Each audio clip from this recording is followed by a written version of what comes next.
Voilà, nous laissons la place aux frères et aux collaborateurs Balou. Bon, merci. D'accueillir les collaborateurs. Gloire à Jésus-Christ. Alléluia. Bien-aimés frères et sœurs, je vous salue dans le nom de notre Seigneur et Sauveur Jésus-Christ. Et demandez au Seigneur de parler à nos cœurs. Nous prions le Seigneur. Père, merci pour ce temps d'écoute. Nous voulons te prier, de nous parler et de nous faire du bien. Parce que tu es fidèle et bon. Parle à nos cœurs comme tu l'as toujours fait. Afin que, Éternel notre Dieu, tout en nous soit toujours dans ta volonté et accomplisse tes desseins de Père. Sois béni notre Dieu et notre Roi, parce que tu fais du bien à chacun de nous et tu prends le contrôle de cette atmosphère pour y faire régner ta gloire. Béni sois-tu notre Roi, au nom puissant de Jésus-Christ de Nazareth. Merci Seigneur. Amen. Bien-aimés frères et sœurs, je vais vous inviter à prendre vos Bibles et nous allons porter nos regards sur un texte que nous allons lire dans l'évangile de Jésus-Christ selon Marc. L'évangile de Jésus-Christ selon Marc. Marc chapitre 10. Nous lirons à partir du verset 46 au verset 53. Si c'est trouvé, je fais la lecture. Ils arrivèrent à Jéricho. Et lorsque Jésus en sortit avec ses disciples et une assez grande foule, le fils de Timée, Bartimée, mendiant aveugle, était assis au bord du chemin. Il entendit que c'était Jésus de Nazareth et il se mit à crier: « Fils de David, Jésus, aie pitié de moi !»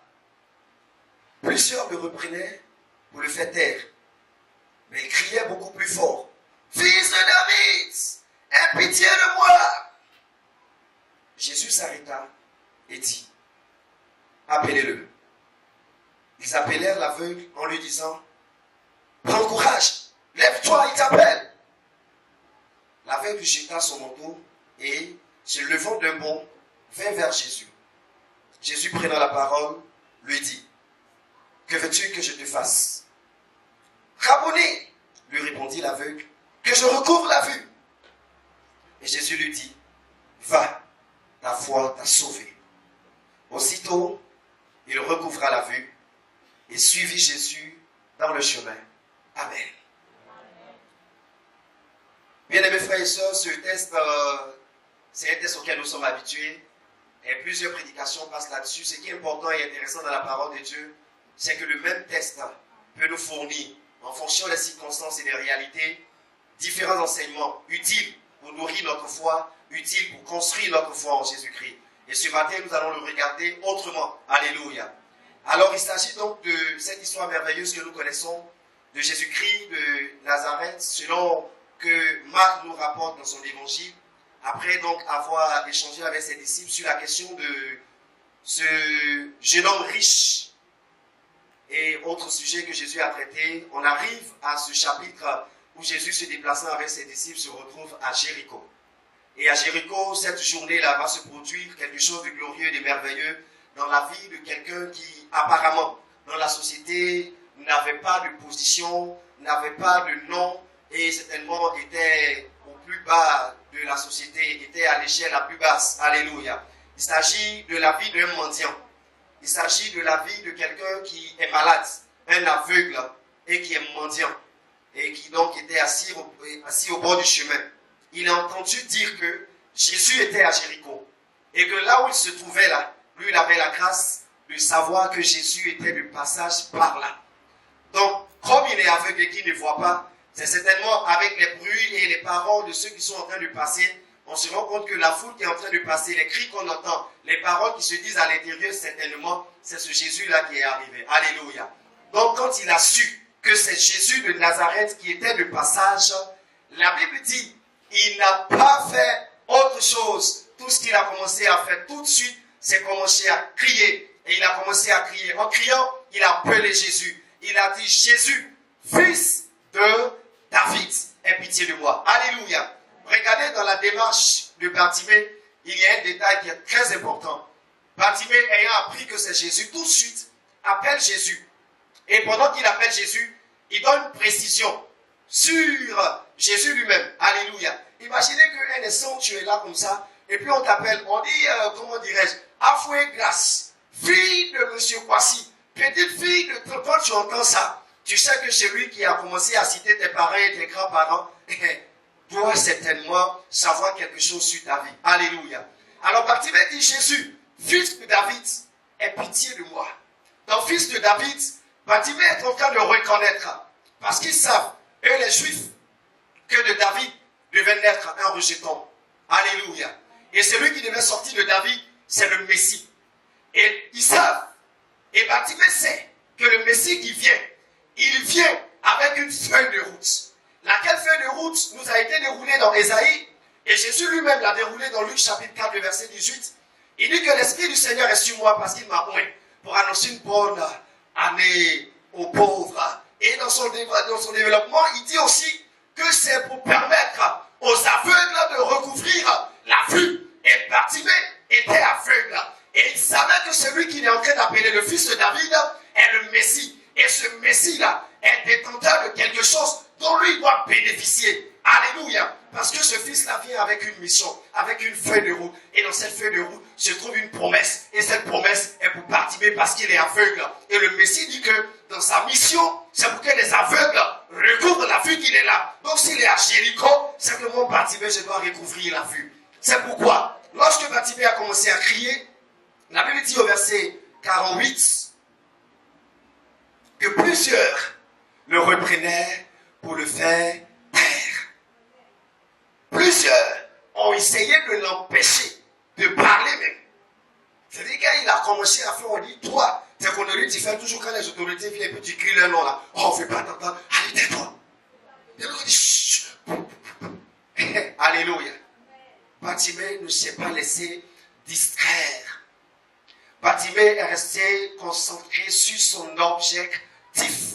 Et son objectif pour cette journée-là, c'était Jésus-Christ de Nazareth. Bartimée est resté concentré sur Jésus de Nazareth. Et malgré tout ce qui était autour, dans plusieurs, voyez les hommes d'autorité, voyez peut-être tous ceux qui étaient là. Si c'était à notre temps et que Jésus était de passage, certainement, les dispositions allaient être prises pour qu'à ses côtés, la police soit là. Peut-être la gendarmerie ou bien une garde rapprochée. Mais déjà, même ses disciples eux-mêmes constituaient une garde rapprochée parce que Pierre, c'est plat du jeu. Alléluia. Voilà. Donc, il y avait déjà ses disciples et tous ceux qui avaient été visités et tous ceux qui savent que Jésus, c'est quelqu'un d'important qui était là pour garantir, assurer sa sécurité. Pourquoi? Parce qu'il faisait du bien sur son passage. Alors, Bartimée était devant tout ce monde-là.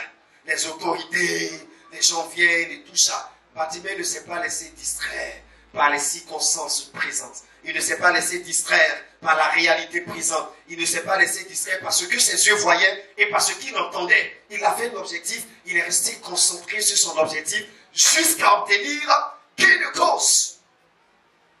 Et c'est ce qui va nous intéresser pour ce matin. Bien-aimés frères et sœurs, donc, de ce bon test, nous tirons cette pensée qui va nous servir de fil conducteur ce matin. C'est rester concentré sur Jésus-Christ en ces temps de la fin. Rester concentré sur Jésus-Christ en ces temps de la fin. Bien aimé, le constat général que nous faisons, c'est que le diable, sachant qu'il lui reste un peu de temps, met tout en œuvre par tous les moyens et par toutes les voies de multiplier les moyens de distraction par rapport à notre engagement de marcher avec le Seigneur et par rapport à notre foi. Voyez-vous, depuis que nous avons accepté de marcher avec Jésus-Christ, nos regards sont fixés sur le Seigneur. Nos regards sont fixés sur le Seigneur. C'est celui que nous comptons pour tout.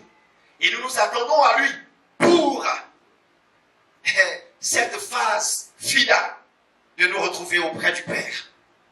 Voilà ce pourquoi nous sommes chrétiens. Voilà ce pourquoi nous sommes enfants de Dieu. Alors le diable multiplie les actions pour enlever notre attention sur l'essentiel et pour nous emmener à nous concentrer sur autre chose. Dans le cas de Bartimée, voyez, il pouvait être en train de discuter avec les gens là. Laissez-moi passer, mais le texte ne nous parle même pas de ça. Bartimée les a carrément ignorés. Il n'a pas dépensé son énergie à discuter avec ceux qui l'empêchaient de parler. Mais la Bible dit, au contraire, il a commencé à crier plus fort, au point d'être entendu par Jésus. Bien-aimés frères et sœurs, en parlant de cette pensée, nous poursuivons 3 objectifs. Et le premier objectif que nous poursuivons, c'est de permettre bien sûr à chacun de nous d'identifier ce qui le distrait afin de s'en débarrasser. Alléluia. C'est le premier objectif que nous poursuivons parce que on n'est pas distrait tous par la même chose. Ce qui me distrait là, ce n'est pas ce qui te distrait. Alléluia. Le diable est très stratégique et organisé. Donc, en fonction de chacun, il regarde ton visage et puis c'est ce qui toi peut te distraire. Alléluia. Peut-être que toi, un plat de photo peut te distraire devant un jeûne de prière. Il sait que toi, il peut t'avoir avec ça. Mais il sait que la soeur qui est là-bas, elle, ça ne gagne pas. Mais elle, il sait que s'il envoie un pointeur bizarre, ça peut prendre. Donc, il ne prend pas la même chose pour nous distraire.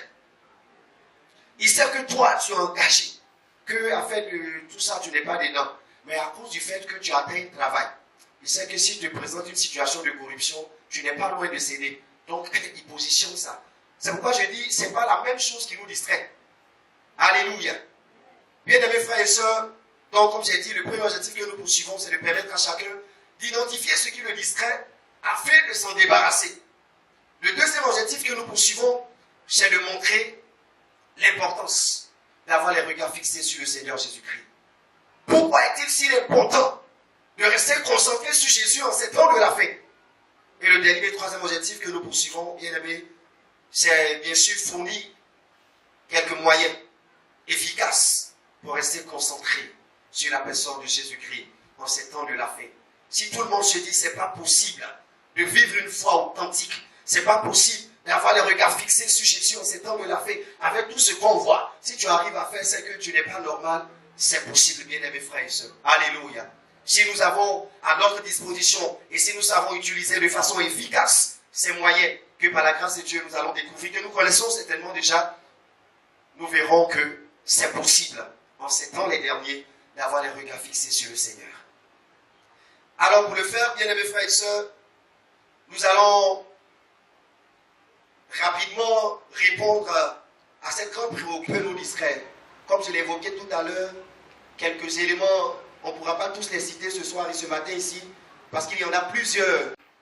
Le diable met tout en place pour nous distraire, pour attirer notre attention sur ce qui n'est pas essentiel. Bartimée a fait face à ça. Ils étaient là. Plusieurs, on dit plusieurs, ça veut dire que ce n'est pas 2, ce n'est pas 3. Ça peut être 2, ça peut être 3, mais ça peut être plus que ça. Donc on dit plusieurs, on peut s'imaginer plus que 2. Mais plusieurs ont essayé de le faire taire. De quelle manière? La Bible ne nous dit pas. Mais si on veut se permettre, à notre époque, d'imaginer quelques manières, on se rend compte que peut-être que tous les moyens ont été mis en place pour faire taire Bartimée. Mais Bartimée ne s'est pas laissé distraire. À la fin, le bon résultat qu'on observe, c'est que ce jour-là, à Jéricho, un mendiant, quelqu'un qui était rejeté par la société et qui trouvait son plaisir à s'asseoir au bord de la route pour mendier, et sur le chemin de sa mendicité, qui entendait des paroles méchantes, mauvaises, parfois gentilles, mais il entendait toutes sortes de paroles, toutes formes de rejet, celui-là venait d'expérimenter un miracle. Et il était le plus heureux à cette heure-là. Pour dire que Dieu, pour nous communiquer sa joie, ne regarde pas à notre état. Tu peux être là où tu es, où tu n'es pas considéré, et bénéficier de la faveur du Seigneur qui te fera déborder d'une joie ineffable. Alléluia. Une joie qu'on ne pourrait comprendre. Ce jour-là, les médecins, les docteurs qui étaient là n'ont pas pu expérimenter la joie que Bartimée a expérimentée. Il était le seul qui venait de vivre ce miracle. Et celui qui était rejeté, celui qu'on n'écoutait pas, ils étaient obligés de se déplacer pour aller vers Bartimée pour lui dire, dépêche-toi, lève-toi, il t'appelle. cherché à comprendre, mais il est où appelé eux? Ceux qui l'ont rejeté là, c'est eux qui sont allés faire la commission. Alléluia. Aujourd'hui, là, n'importe qui ne fait pas commission des autorités. Quand une autorité a une démarche à faire, il sait qui l'envoie. Ce n'est pas tout le monde qui fait sa commission. Alléluia. Donc, imaginez Jésus qui dit, je veux savoir qui est en train de m'appeler.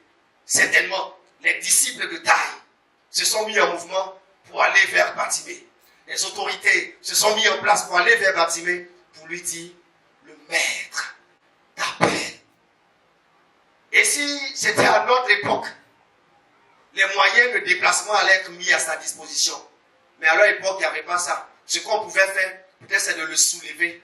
Et Bartimée qui était assis à terre dans sa poussière, se retrouve dans la main des doyens, des dieux qui étaient en train de crier sur lui. Il se retrouve dans la main, il regarde à côté et puis sourit dans son cœur. Il dit, attends, c'est moi le console à soulever comme ça. Je vais en présence de Jésus. Jésus peut le faire pour toi. Bien-aimés frères et sœurs, seulement, nous devons rester concentrés sur Jésus-Christ de Nazareth. L'autre question que nous allons nous poser et à laquelle nous allons essayer de répondre, c'est comment rester concentré sur Jésus-Christ. Comment nous y prendre? Bartimée, à son temps, c'était la foule. Nous, à notre époque, là, souvent, c'est pas foule. C'est au moment où tu es concentré sur ta foi, là, c'est là une nouvelle bizarre vient pour perturber ta foi. Et pendant que tu étais concentré sur quelque chose, tu quittes et puis tu vas te concentrer sur ça. Parce que l'objectif du diable, c'est de nous emmener à nous concentrer sur tout, sauf sur le Seigneur.